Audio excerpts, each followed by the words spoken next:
Hey ladies, Scott Horton here. If you would like truly youthful, healthy, and healthy-looking skin, there is one very special company you need to visit, Dagny & Lane at dagnyandlane.com.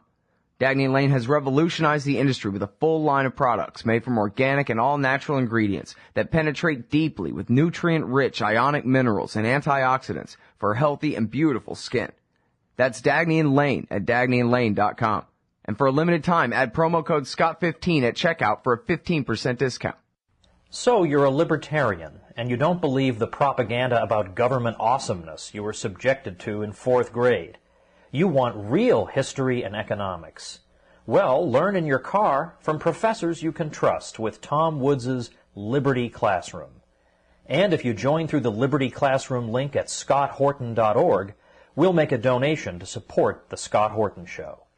Liberty Classroom, the history and economics they didn't teach you. Hey y'all, Scott Horton here. After the show, you should check out one of my sponsors, wallstreetwindow.com. It's a financial blog written by Mike Swanson, a former hedge fund manager who's investing in commodities, mining stocks, and European markets. Mike's site, wallstreetwindow.com, is unique in that he shows people what he's really investing in, updating you when he buys or sells in his main account.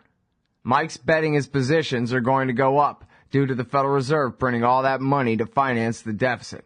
See what happens at wallstreetwindow.com. In an empire where Congress knows nothing, the ubiquitous D.C. think tank is all. And the Israel lobby and their neocon allies must own a dozen. Well, Americans have a lobby in Washington, too. It's called the Council for the National Interest at councilforthenationalinterest.org. They advocate for us on Capitol Hill. Join CNI to demand an end to the U.S.-sponsored occupation of the Palestinians and an end to our government's destructive empire in the Middle East. That's the Council for the National Interest at councilforthenationalinterest.org. All right, y'all, welcome back to the show. I'm Scott Horton. Our next guest is Adam Morrow from Interpress Service. That's IPSnews.net. So, how are things? Things right now seem to have settled down. As you probably know, this weekend saw some sort of limited clashes in Tahrir Square again. Allegedly between supporters of the president and opponents of the president, although exact circumstances remain vague and it's not entirely certain who was behind it. But there's a lot to suggest that there might be people who are sort of claiming to be supporters of the president, but actually it turns out not to be the case. So it's sort of uncertain what exactly happened, but the mainstream Islamist groups have all sort of, distanced themselves from what happened. So it remains, as usual, as in the aftermath of all of these things, it sort of remains unusual who exactly was responsible for triggering the violence. All right, now, even without knowing exactly, who's leading which group or whatever, can you tell us what it was that they were, fighting about? Was there substance to any of this, or just give us power, not them? Sure. Well, apparently, the new Islamist president Mohammed Morsi made a move to replace a Mubarak-era prosecutor general, and that triggered this sort of conflict or this dispute between the presidency and the judiciary. Now, because the Constitution is still in the process of being written, a lot of these powers are still uncertain, as to, who has power over how these different branches of government interact and what their relative powers are. Is still very ambiguous. So that led to a conflict, which eventually led to the president backing down and the prosecutor general staying on. Now, what happened after that was two twin protests were both called for Tahrir Square. One of them in support of the president, and a second one organized by opponents of the president.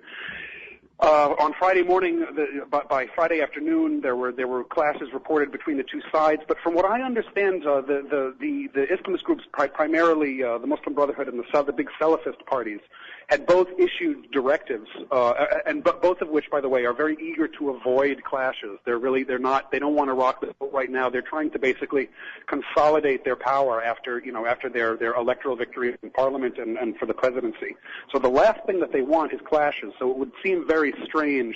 It seems very strange to me that they would actually be promoting instigating violence with their opponent, with their political opponents.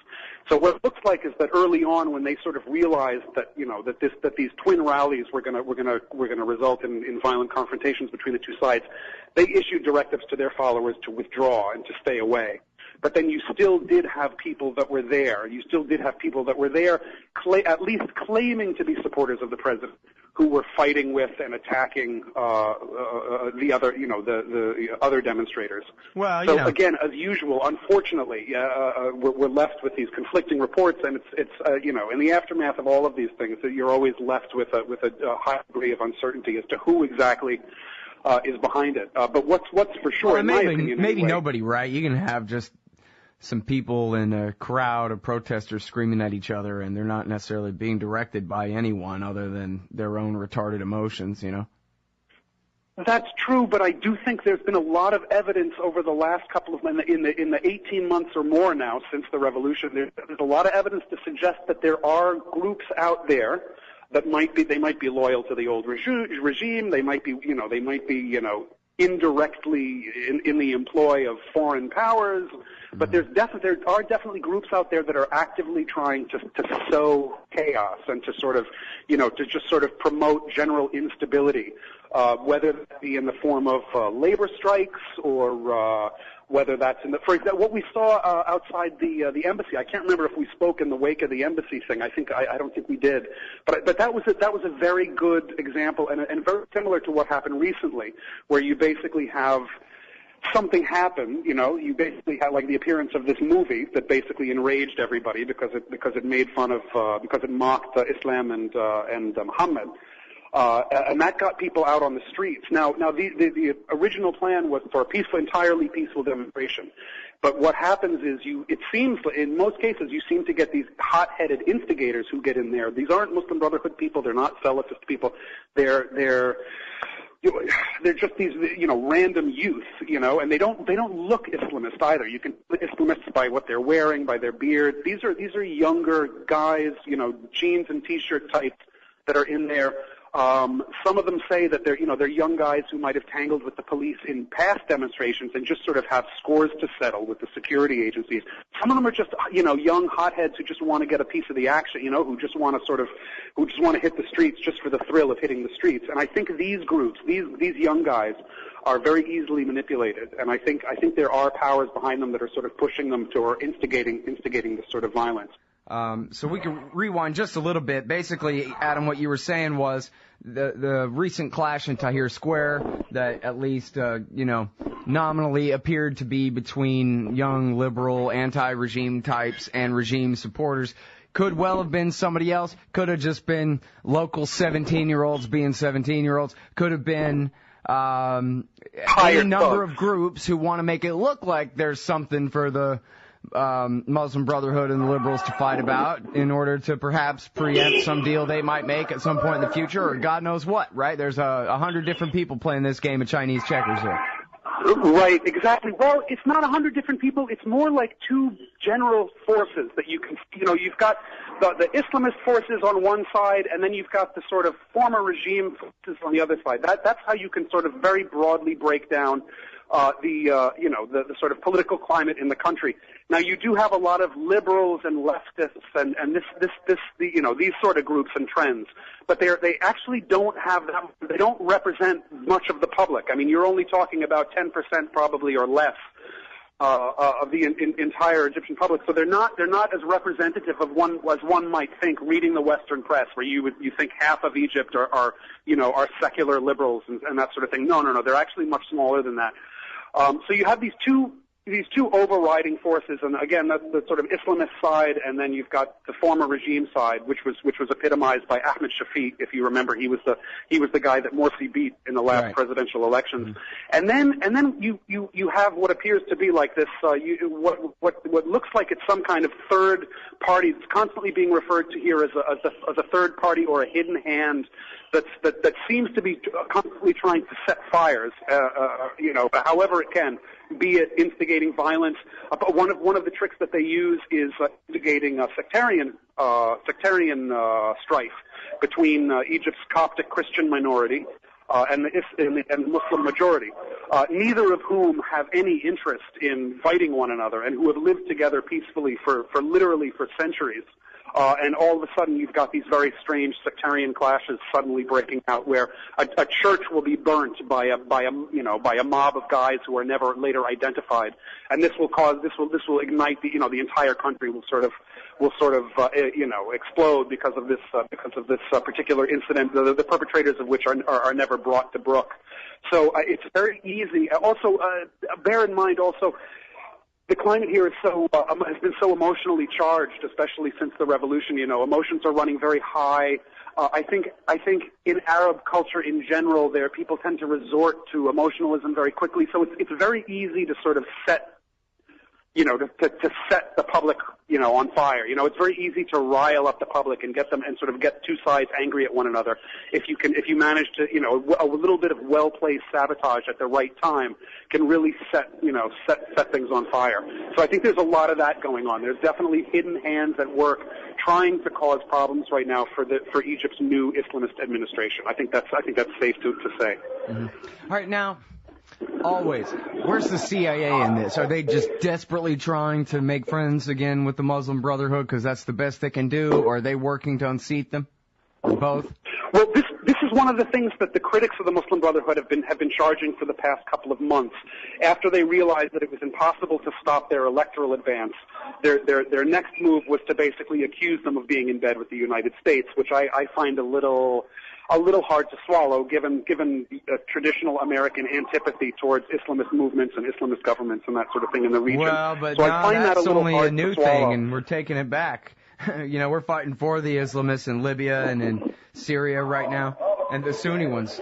Right. But yeah, no, I think we talked before about that there's this great book by Robert Dreyfuss from The Nation called Devil's Game, How the United States Helped to Unleash Fundamentalist Islam, about how the CIA found a good partner, a willing partner in the Muslim Brotherhood back during the Cold War, because as right-wing religious types, they were opposed to the nationalists and the socialists. And so right. They were great. Same reason that Israel preferred and created Hamas to counter the PLO. Right. Well, I'll tell you this, one very interesting thing to look at is Egypt's position, or Morsi's stated position on the Syria crisis, because there's definitely two sides of the crisis in Syria right now. I mean, what I believe is being portrayed in the Western media as this popular uprising by these downtrodden Syrians who just want their freedom. I don't think that's the case at all. I think it might have been that way in the very beginning. There might have been a small minority, a small activist community that might have been staging anti-Assad demonstrations and that sort of thing. But what you have now in Syria is definitely an armed insurrection, a heavily armed insurrection that's being heavily supported by the U.S., by extension Israel, certainly being supported by Turkey. I hear it's being supported by Jordan, and Qatar and Saudi Arabia also are both supporting it. So this is basically a regime change operation that you have going on in Syria. Mm-hmm. That's being portrayed both in the Western media and the Arabic language media as a popular uprising along the same lines as what we saw in Egypt and Tunisia, which is absolutely not the case, because Egypt really was an entirely peaceful, entirely unarmed popular movement. Although you'd think last year. The same thing can be said for Tunis for the most part. I would assume, again, though, Adam, that right Morsi and the Muslim Brotherhood in Egypt would be for what's happening in Syria. At least they wouldn't be too badly against it, because the Muslim Brotherhood stand to be the biggest beneficiaries, right? Exactly. So that's quite an interesting development. I had been waiting to see how, what position were the Brotherhood. I'm quite sympathetic to the Brotherhood. I make no secret to the fact that I think they are the best. I think they're the most qualified group to run the country right now, because nobody else has the sort of organizational capacities that they do. People might disagree with some of their stands on certain issues when it comes to civil liberties and some smaller things like this. But ultimately, in the grand scheme of things, there's really no alternative to them. In order to, Egypt right now needs administration more than anything else, and it's a massive country of 80 million people. So it really needs, some kind of group or power with strong organizational capacities, and no one has that except the Muslim Brotherhood. Well, and it was so obvious from the beginning too. With the group. That being said, I was taken aback by Morsi's latest position on, stated position on Syria, which he articulated. I think he articulated for the first time about a month ago when he went to the non-aligned movement summit in Tehran, and then I think he reiterated it again at the United Nations General Assembly meeting last month. So I was quite surprised that he came out strongly in support of the Syrian revolution. Which, like I said, seems to be some kind of, I know the Americans certainly support it. So you do see, you are seeing sort of a confluence now of interest between the Muslim Brotherhood here and American foreign policy interests, at least in terms of Syria. And it's also interesting because there was some talk that, the election of an Islamist president here would eventually usher in renewed relations with Iran. Which Egypt-Iran relations have been frozen since 1979. So there's been a lot of talk that, as soon as the Brotherhood came to power, it would restore or resume diplomatic relations with Tehran. That hasn't happened, and it appears like it looks like it's actually not going to happen in the immediate future. And a big part of that is because of Egypt's stated position on Syria, which is for the revolution, for the insurgency there. Yep. Whereas, as Syria represents one of Iran's sole allies in the region. If you take Syria out of the equation, Iran will be most entirely isolated. I mean, it won't have a friend in the region. Yeah, well, see, I guess I didn't even realize that Morsi had come out so strongly in favor of the Syrian revolution. Yeah, I just surprised. assumed that he would have to be on their side. He would take a neutral position, but no, he really came out. I think he said the Assad regime had lost all legitimacy, and that it has to go, which is quite strong. Which is really quite strong language. Well, yeah. Well, and of course the situation in Syria is like in Egypt, one where the Muslim Brotherhood is basically the only group that was legal at all, or actually I don't know if it was legal, but at least it was strong enough unofficially. That they're, like you said, in the situation in Egypt, they're the only ones prepared to take power. Same thing right now in Syria. If you get, well, I don't know, if you just change somehow, someone just shoots Assad in the back of the head or something, then maybe it'd be different. But it seems like, what's going to take for a regime change is to bring down the entire Syrian state. And then in that case, who's left to take it over but the Muslim Brotherhood? There's nobody else organized to do it. Right. I know in the case of Egypt, the Muslim Brotherhood was formally outlawed, but it was tolerated, and even to the extent that its people were allowed to run in parliamentary elections as long as they ran on an independent ticket. Whereas in Syria, I think they were totally banned. I mean, I think they were arresting, they were detaining anybody who was even remotely connected to the group. Yeah, I guess I should know more about that before I go spouting off. But my understanding was there basically was still second place to the state of Syria, and they were the most organized force there. But I don't know. Hey, maybe Al-Qaeda is now. Ayman al-Zawahiri says all good suicide bombers go to fight for Osama bin Laden in Syria.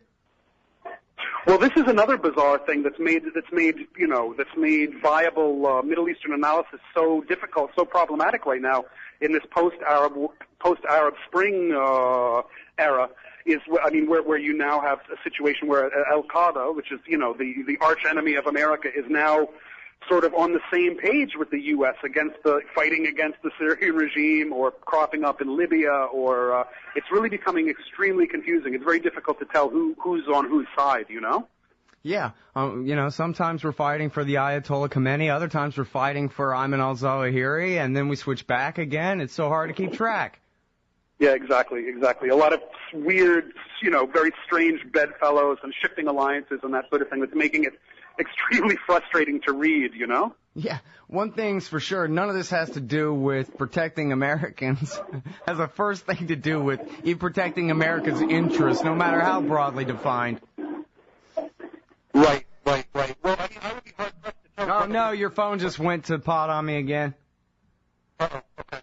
We'll have to leave it there. Damn, see, because I still wanted to ask you about what Morsi had said about, well, maybe America needs to start living up to their side of the Camp David agreement, but your phone is toast.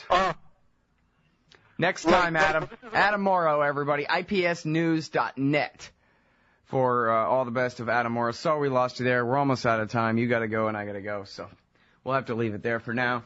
Ben Franklin said those who are willing to sacrifice essential liberty for a little temporary safety deserve neither. Hi, Scott Horton here for the Bill of Rights Security Edition from SecurityEdition.com. It's a plain card-sized steel Bill of Rights designed to set off the metal detectors anywhere the police state goes, so you can remind those around you the freedoms we've lost. And for a limited time, get free shipping when you purchase a frequent flyer pack of 5 Bill of Rights Security Edition cards. Play a leading role in the security theater with a Bill of Rights Security Edition from SecurityEdition.com. Hey everybody, Scott Horton here for LibertyStickers.com. If you're like me, then you're right all the time, surrounded by people in desperate need of correction. Well, we can't all have a radio show, but we can all get anti-government propaganda to stick on the back of our trucks. Check out LibertyStickers.com. Categories include anti-war, empire, police state, libertarian, Ron Paul, gun rights, founders quotes, and of course the stupid election. That's LibertyStickers.com. Everyone else's stickers suck. This October 15th through 19th, the Future Freedom Foundation and the Young Americans for Liberty present the College Civil Liberties Tour, the War on Terrorism, Civil Liberties, and the Constitution, featuring from the left the heroic Guardian columnist Glenn Greenwald, on the right former Deputy Attorney General Bruce Fein, and the libertarian leadership of this new realignment, the great Jacob Hornberger, president of the Future Freedom Foundation. That's October 15th through 19th at colleges across the western U.S. Check out fff.org/collegetour.html for more details.